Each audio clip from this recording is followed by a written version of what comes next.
France fuel protests, man with grenade demands Macron meeting. A man armed with a grenade demanding protesters be given an audience with French President Emmanuel Macron has been arrested in western France. The man, who was wearing a yellow jacket like the high-visibility jackets worn by protesters, surrendered after several hours negotiation in Angers.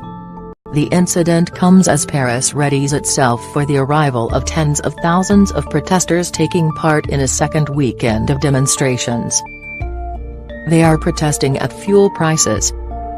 Much of the anger is directed towards President Emmanuel Macron, who is accused of being out of touch. What happened in Angers? Police were first alerted to the incident at about 16:45 local time, 15:45 GMT, on Friday, with the man finally surrendering just before 22:30. According to local police, the 45-year-old was holding a grenade in his hands, demanding the yellow vests be received at the Élysée Palace, the president's official residence in Paris. The man had spent the afternoon with a group of protesters who had gathered near the Espace Cenja shopping center, local official Bernard Gonzalez said, according to news agency AFP. The explosive device, which is currently being inspected by experts, was not fake, Mr. Gonzalez added, saying there was real risk to those around him. The protesters have distanced themselves from the unidentified man. What's happening on Saturday? A smaller number of protesters wearing yellow jackets, giving the movement its name, Gilets jaunes, have been setting up roadblocks around the country since the main demonstrations last weekend. But the number of protesters is expected to rise again on Saturday, with Paris bracing itself for the arrival of people from all over France by train and coach. Reuters news agency says as many as 30,000 are expected in the capital, with other protests expected elsewhere.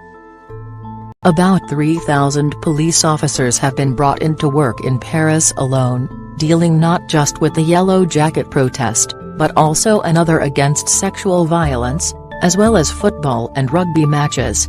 Feeling ignored. By Hugh Schofield, BBC News, Paris. This is a protest from the social media age, which means there are no real leaders, no real demands, and no one is quite sure how many will turn up or where in Paris.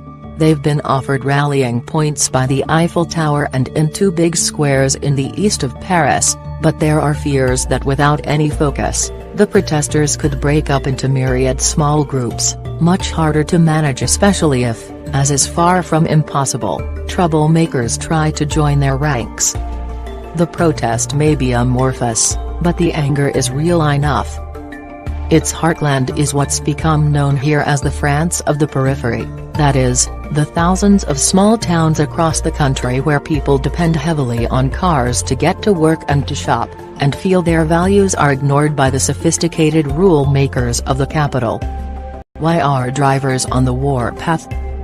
The price of diesel, the most commonly used fuel in French cars, has risen by around 23% over the past 12 months to an average of €1.51, £1.32, $1.71 per litre, its highest point since the early 2000s, AFP reports. World oil prices did rise before falling back again, but the Macron government raised its hydrocarbon tax this year by 7.6 cents per litre on diesel and 3.9 cents on petrol, as part of a campaign for cleaner cars and fuel. The decision to impose a further increase of 6.5 cents on diesel and 2.9 cents on petrol on January 1, 2019 was seen as the final straw. The president has blamed world oil prices for 3/4 of the price rise. He also said more tax on fossil fuels was needed to fund renewable energy investments. What happened last weekend? Some 280,000 people took part in protests at more than 2,000 locations across France on Saturday, with demonstrations spilling over into Sunday. The protests left 2 dead and more than 600 injured, according to the Interior Ministry. At least 50 people were also arrested. although most of the protests took place without incident. Several of the injuries came when drivers tried to force their way through protesters. Chantal Mest, 63, was killed in the southeastern Savoy region when a driver who was taking her daughter to hospital panicked at being blocked by about 50 demonstrators, who were striking the roof of her vehicle, and drove into them.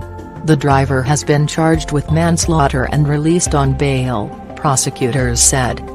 About 3,500 people stayed out on Saturday in what Interior Minister Christophe Castaner called the restive night. In Paris, protesters approaching the Élysée Palace were repelled with tear gas,